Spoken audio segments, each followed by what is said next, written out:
This is a fan-generated show. If you would like to support us, please go to jamieglazov.com and also don't forget to subscribe to our YouTube channel. All your support is greatly appreciated. Good evening. Welcome to the Glazov Gang. Tonight, ex-intelligence agents unveil the consequences of the midterms. With us this evening, backed by popular demand, John Guandolo, an ex-FBI agent and president of Understanding the Threat, and Brad Johnson, a former CIA station chief and president of Americans for Intelligence Reform. John and Brad, welcome back to the Glazov Gang. Thanks for having us. Thank you for joining the show this evening, and wow, a lot of developments. Before I go further, I just want to ask just a couple quick questions. John, how's the music career coming along? Music career is coming along great, thank you. Okay, but I've heard some rumors, and the word on the street is there's a couple times you've performed on stage, and I hear that the women are just going crazy, reacting like they did to the Beatles and to Elvis. Is that true? Your reports are greatly exaggerated, but I appreciate the sentiments. Okay, fantastic. But one of these days we want to play a video whenever you're ready, okay? Absolutely. Okay. Brad and John, before we go further, you have fascinating backgrounds, both of you in ex-intelligence in one way or another. Can you just very quickly give our audience, some of whom may not be familiar with you, a little bit of a background? Brad, your background in the CIA? Yeah, I had 25 years with the agency and have retired since. Of that, the vast majority of it was spent overseas, and was a straight-up operations guy and multiple-time chief of station. And of course, the second half of my career was all related to counterterrorism and all the issues involved with that. So that was pretty much full-time for everybody after 9/11. Okay, John? Well, yes, I spent about 12 and a half years in the FBI, both in the criminal division and after 9/11 in the counterterrorism division, and was also a member and a leader of the FBI's Washington SWAT team. And as inside the counterterrorism division, specifically spent a lot of time developing training and training agents on the Muslim Brotherhood, Sharia, and how to deal with that threat from the national and local level. Okay, so we definitely have two titans with us this evening that know a lot about, I would say, national security, and that is our focus. So I think it would be fair to say that we were relieved that after the Obama catastrophe and disaster, we have somebody like President Trump that's really protecting America in such a better way, or trying to, and getting better people around him. And he has to do what he has to do. And now, after the midterms, I think we have some concerns, I guess we could say, because now the House has been lost to the Democrats. The Republicans gained a bit in the Senate. Brad, after the midterms, what's on your mind? Well, a couple things really stand out for me. I would say it's a mixed bag of results, just like the kind of elections were themselves. Having lost control of the House is certainly not a good thing from President Trump's perspective and national security. I don't think it's going to have the most important impact. I mean, that usually on the House side, we're more worried about budget and things like that. So as far as, for example, the wall being built and items like that are budget items and fairly large budget items kind of in the overall sense, he's going to have trouble getting any of that passed for the next 2 years. So I think all that stuff, all of that sort of thing is at a standstill. Now, the intelligence budget per se and the military budget, I think those things are going to be all right. The military has got usually some pretty good bipartisan support. So I think those aspects will be okay. I don't think, for example, you're going to see CIA or NSA or FBI budgets be slashed or something of that nature. I think those will go forward as usual. The winning and the gaining of seats in the Senate, I think, is the more important overall because of the confirmation process. But judges, which is a non-security issue, but certainly for other positions, if the president shakes up his cabinet more post the Jeff Sessions firing or resignation. I think that's the more important of the two, is with relation to national security. Brad, we had so much hope because, during the last 2 years, some investigations hopefully had begun looking into Obama and everything that was going on there in terms of spying on Trump and all that corruption with the Democrats. Are those investigations now going to stop? And now, because of the House being in the Democrats' hands, they're going to start all this Russian collusion nonsense and continue it? I personally think that's going to be the other way around. I think it's going to move forward more quickly and more aggressively. With Sessions gone, I mean, Sessions was extremely shy and recused himself almost immediately. And the new guy that's being put in there is Matt Whitaker, and he's going to be a lot more aggressive, I think, in going after. And I think this probably spells the end for Rod Rosenstein. I think the president has taken control of this issue by having Jeff Sessions resign and naming Matt Whitaker to take over. Rod Rosenstein is no longer necessarily the head of the investigations with Mueller. You were going to ask something. Yeah, but Brad, just a sec, but can the Democratic-controlled House now frustrate that? I don't think so. I don't think so. Whitaker's there, and that's, okay. They can cut the budget and do things of that nature, but like I said earlier, I just don't see that happening. I don't see that being their tactic to fight back. So to put in a new attorney general, that's the Senate side, and President Trump's position there is greatly strengthened because a couple of the guys like John McCain, who's passed away, and others like Jeff Flake and a couple of other senators that were very anti-Trump are now gone as of January. So he picked up a few seats, but he also got rid of some senators that were fighting him. So I think for him to put in somebody even worse from the perspective of the Democrats that will be more aggressive is quite possible. So if they bitch about Matt Whitaker being in there, I think that Trump would be in a position to say, fine, okay, here's my replacement for him. So pick who you want. Okay, fantastic. I'm just wondering now with how the balance has changed, how these investigations are affected. John Guandolo, what do you think about what Brad is saying, and what are your thoughts? Well, I think my concern about the election is not nearly as great as many of my colleagues. I was contacted quite a bit today from people around the country, and some were fairly shaken by the results. And my message to them is this: we have a war on. The Islamic counterstate, the Marxist counterstate, attacking the United States from within, and this war is going to be won, as I've said on this show a number of times, at the local level. And so I said this in my both on my interviews and our articles before the election. Even if, was my comment, the Democrats take the House, it doesn't really matter. And here's a question to highlight it. What's the difference between Paul Ryan and Chuck Schumer? What's the difference between Barbara Comstock and Nancy Pelosi? Nothing. And so having more people with ours or less people with ours by their names in the House of Representatives doesn't change. The Republicans controlled the Senate and they controlled the House. And for the first 6 months, all they did was fight President Trump on the very things that people elected him to do. And quite frankly, the only reason that they were dragged across the finish line was because the American people were demanding it. So I don't see the quote unquote Republican leadership, other than the president, being much a part of these victories that we've seen. So that's the first thing.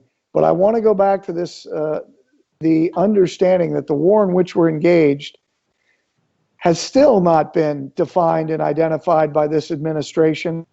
And now we're at the 2-year mark.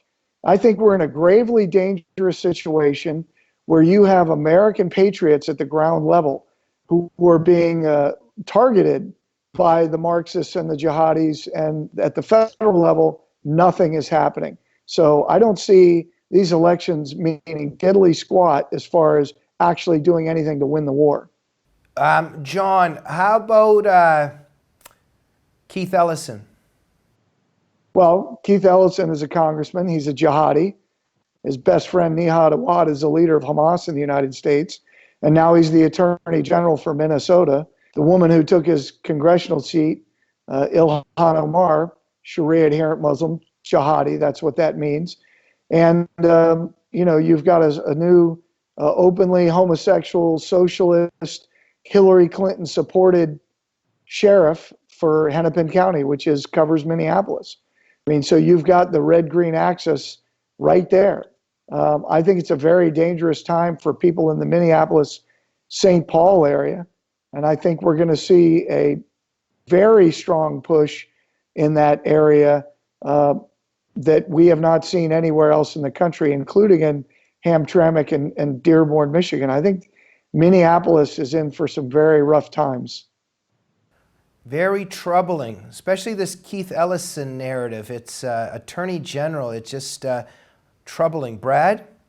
Yeah, I agree. I mean, I think that area is in for trouble, and you see pockets of some Islamic extremist influence moving in certain areas, just in general terms, and also the socialist, which while they seem to cooperate with each other, they are kind of separate little movements with overlap of interest. And I think that actually is going to spell some difficulty for the Democratic Party too, where you have in the House where you have a Nancy Pelosi who's in her 80s and getting to be quite old, with all of the old-fashioned, very liberal Democrats that support her. I think they're going to be facing these younger people that have got an agenda that's anti-American, but different than theirs. So I think you're going to see some clashes over the next few months, even perhaps over who's going to be Speaker of the House. I don't know. We'll see as this plays out. But you've now got some factions that are developing some power and influence within the Democratic Party inside the House. So I'm expecting some conflict there, but also certainly at the street level, where the ground truth level. I think the problems that John was describing are absolutely getting worse every day. And I agree also that it's hard to know it precisely, but I think there's a degree of inability on the part of the White House to address these issues. In some cases, I think they're well informed as to the problems, and a willingness to try and do something. But the problems are, I think, always personnel. I think the White House's biggest problem is developing personnel that they can put into position to go act on these problems. And I think that it's half and half of those: a lack of recognition and a personnel problem. And just look at Jeff Sessions. I think is the perfect microcosm of what was going on. He was put in. I think the president expected him to really get in there and kind of take charge of the Department of Justice, and he didn't really do it. And he, not only that, but then recused himself from one of the most important cases going on. So you had a guy get in and just do nothing. Jeff Sessions is not a bad guy, but just seems to lack personal courage and the ability to act. And I think the president understands that's an issue now. And I see that as a very important part of all this problem. Thank you. Now, I don't want to get us off track here. Whatever's on your mind, John, just, you can weave it in. But I just want to, into my question, I really want to get your guys' perspective on a few things. Now, we know that Obama enabled and abetted very much the enemies of the United States and everything that was happening, not just abroad, but within the White House itself during his time. Now, I want to bring him up for a minute, because during his campaigning, I mean, I don't know if you saw some of his speeches. He looked like he was almost going crazy. He's very, very angry, and he seems like he's losing it on some levels. I just want to know, John, what did you think of what Obama looked like and how he was campaigning?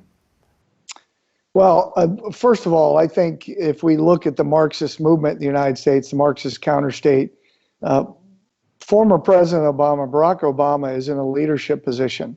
And you have people like John Brennan and Eric Holder, who are leaders of the Marxist movement, trying to bring down this government. Right. And the inability at the federal level for them to push forward indictments of these people, to put them in jail for sedition and treason, and I would argue material support of terrorism for activities he did while he was president, by the way. But I'm being very serious. I've just had conversations with people in law enforcement and laying out statements of facts of things at state levels that are going on with the Marxists and the jihadi organizations. And you start looking at these people in leadership positions.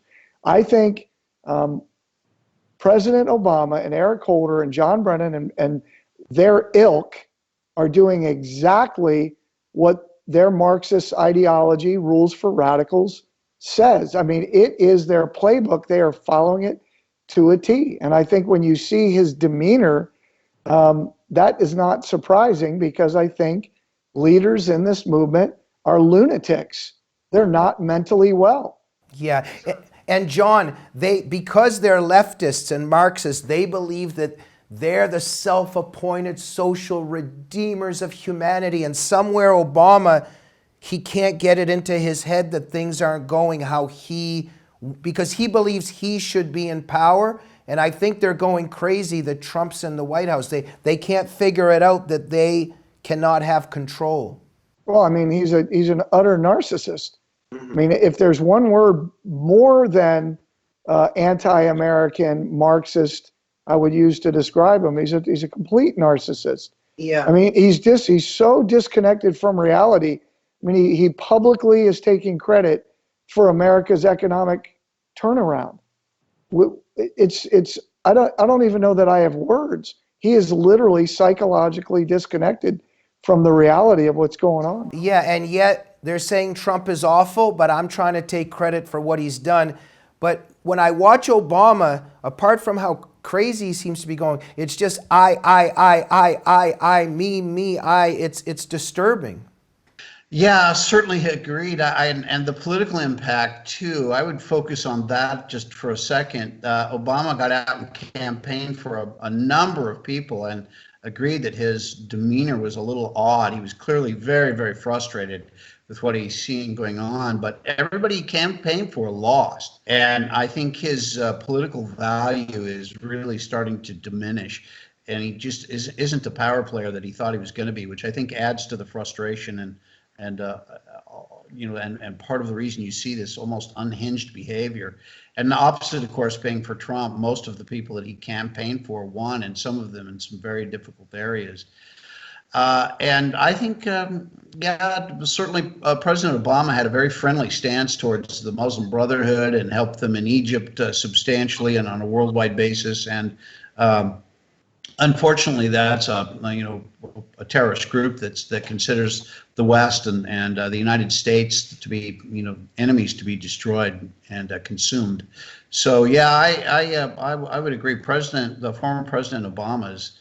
I think he's going to basically eliminate himself as a player in politics here very shortly with his behavior and inability to do anything any good. John Brennan certainly greatly destroyed the capability of the CIA, which I can't even begin to stress strongly enough how much damage he did to the CIA and its capabilities to conduct espionage. And so yeah, I think he should certainly be examined to see if any of that sort of behavior was actually illegal or not. And none of that can move forward until we have a Department of Justice that's honest. But that's a tough hill. That's a big problem. I mean, look at some of the issues like the Anthony Weiner laptop, thousands of classified documents on that. It's been admitted by everybody up and down, and there may be as many as 60 or 70,000 classified documents on that computer. Maybe a smaller number, but nothing's ever been done. And that's a clear-cut, open, admitted to crime that's just being ignored. And if that type of political corruption continues to go forward, I mean, how are we ever going to look at some of these far more complex items like what was done by Brennan and the others and Muslim Brotherhood and so on? If you can't even, arrest somebody over these, every time that those classified documents are on that computer and the header and footer were cut off that show the classification of it, there's multiple crimes with each one of those. So thousands and thousands and thousands of criminal acts involved with all that. Nothing's being done. We all know it exists and it's not being looked at. So until those basic things are taken care of, how can we go on to the more complex?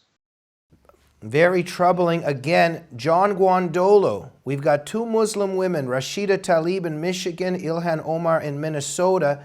Now, yeah, on CNN, MSNBC, they're celebrating diversity, equality. The Tower of Babel is being built. We're all going to hold hands and utopia is being ushered in.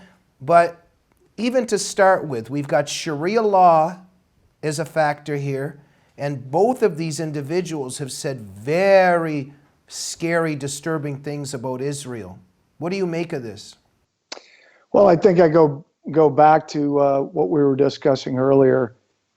We just begin with the fact that these are two Sharia adherent women, and all of Sharia mandates that non-Muslims either convert to Islam, submit to Islamic law, and pay the non-Muslim poll tax, or be killed. There is no version of Sharia that doesn't mandate that. These are people who live by that code. This is the foundation of who they are. And stepping outside again, Keith Ellison, also a Sharia adherent Muslim, lives by that. And so these are people who are now, I would argue, legally, they cannot serve in these positions. You cannot have somebody who is adherent to Sharia serving in public office. The founders, by the way, were very clear that only Christians should hold public office. So let's just put that out there. This is not my opinion. This is historical. And even as recently as 120 years ago, Congress reviewed that and said that. Just they didn't determine a particular sect of Christianity. So we are so far from that. The very first war America fought after the Revolution on the order of Thomas Jefferson was against Muslims, because he met in 1786 with a potentate of Tripoli, and he and John Adams said, "Why are you attacking our ships and kidnapping American citizens?" And he said, "Because it's a command from Allah to do so for those who don't submit to Islam." So we have understood this as a nation. Islam is counter, Sharia is counter to the civilized world, to humanity, and we, not the three of us, and I won't speak for you two, but I don't think the three of us have a misunderstanding about this. But at the national level, we have exactly 0 people in the Senate, the House, who have said a word about this. And it's just, to me, utter cowardice, utter ignorance. While, it's we play the fiddle while Rome burns. And I think the situation is so grave. We just all we need to do is speak truth boldly and let it resonate, and understand that we got a big war coming, and the sooner we actually deal with it and do the simple things like putting people in jail for just breaking the law, the simple places where they've broken the law, where they've committed perjury, where they've mishandled classified information, where they've just broken the law. Just start there. And then we can get to the other stuff. I just want to thank you very much, John. Just Robert Spencer has written an article on this for our audience, quote, "Our New Muslim Representatives." Robert Spencer, you can look in, and he has documented the ingredients of these two Muslim women's beliefs and their backgrounds. Very disturbing. Brad Johnson, your thoughts? Yeah, I think one of the real dangers and where this is all headed is something that we've seen over and over and over. I mean, we here in the United States look at only our little slice of the pie of the world. And so we see these things and don't look at it with as much alarm as should be. Certainly Sharia law, for example, which all the things that John mentioned, the 3 options that we have as non-Muslims, are exactly accurate. And the other things they do, which is essentially the enslavement of women as a second-class citizen and the stoning and so on. And they talk about the various types of Sharia law, but the Sharia law remains the same. The differences, for example, for stoning women is what size stone is used and those sorts of things. It's not whether they're stoned, it's how they're stoned. And those sorts of differences are irrelevant from our perspective. Sharia law is a barbaric set of rules and way of living that certainly is the enemy of the West, the United States. But in the overall picture, what's happening here in the United States is that Islamic extremism is coming in, and they're making their little enclaves where they start to grow and spread and gain additional influence, and that's where you're seeing their political successes as they do this. This is the same tactic that they've used worldwide, and you can see where they've grown in influence and so on in other countries. Just do a map of some of the parts of the former Yugoslavia, like Bosnia, where they've come in and gained influence and started to spread, and then moved out different Christian villages or killed them and so on, and had fighting, and they've created their own militias, and just once they get that foothold, they just grow and spread. Then they use that as a base of operations to continue terrorist acts and so on, and continue to spread their influence. Certainly, you've seen that just, for example, in London, England, and in the suburbs there. If you look at Manchester, that's an area that was early on seeded by the Muslim extremists, and they've grown and grown and grown. And there's areas in there in London, it's a suburb of London essentially, where it's more or less a no-go zone. So the police and authorities don't go in there. It's all self-managed by these groups. Sharia law is imposed, and where you see those sorts of things grow, that's absolutely a danger, a real danger. And from the perspective of the Muslim extremists, they're very serious about all this stuff, and they don't mind killing people to get what they want. And I think that's where you see these early little areas of growth for these enclaves that John was referring to, and that's clearly part of their overall plan. And they're implementing it well. And as John has said, there's nobody that really is pointing all of this out and discussing it, and the dangers that are involved, and the rape that you see in Denmark, and all these things are just they're part of an overall strategy to cow the rest of the world and take over. Once again, getting more and more disturbing. John Guandolo, Brad Johnson. Hypothetically, ideally, let us say that the president watches this program. And because of him watching this program, he decides to set up a little wise team, and the both of you are on it. He flies you into Washington. You guys are sitting in a room, and he says to you, what is your advice on what I need to start doing to protect the national security of this country? And John, you're the first one that starts giving advice. What would you say? Designate the Muslim Brotherhood a terrorist organization, work to repeal the 17th Amendment as a sidebar. What does that mean? What does that mean exactly? Well, the senators are supposed to be appointed by the state legislatures, not elected by the people in general. And it's extremely detrimental to the functioning of government and the way that the nation was meant to function. The representatives represent the people, the senators represent the state. They're meant to be the 200-ton freighter plowing through the water consistently to maintain the founding principles. And the president leads the nation. He represents the nation. But we've totally thrown that off kilter by the socialists, by the way, back years ago. But that's important because it goes to the functioning of the government. I think important is a national information campaign.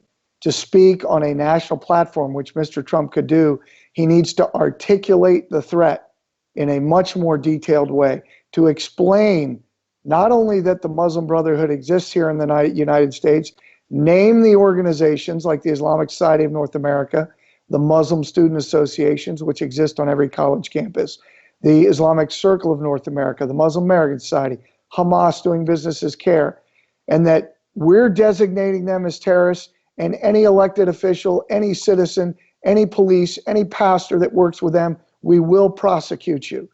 And then go after them and start shutting them down, putting them in prison, seizing their assets. And the last thing I'll say, there's obviously a long list, but the last thing I'll say is we need to make it illegal for non-U.S. citizens to purchase property in the United States.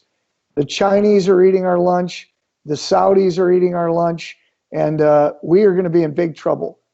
Many countries have this as a reasonable law that foreign entities and people who are not citizens cannot purchase land or businesses here in the United States. And I think it's incredible because the Chinese especially are moving very heavily, and that's a whole nother discussion, but so are the Sharia adherent Islamic nations here in the United States. Okay, just a sec. If a Canadian citizen, let's say, lives in America for a while, can he buy a house? No. No, I'm saying, according to you, ideally, that should not be allowed? Correct. I see. Brad Johnson, what advice would you give? I think I would focus on the wherewithal to accomplish a lot of the things that John noted there. You've got to have the wherewithal to do it.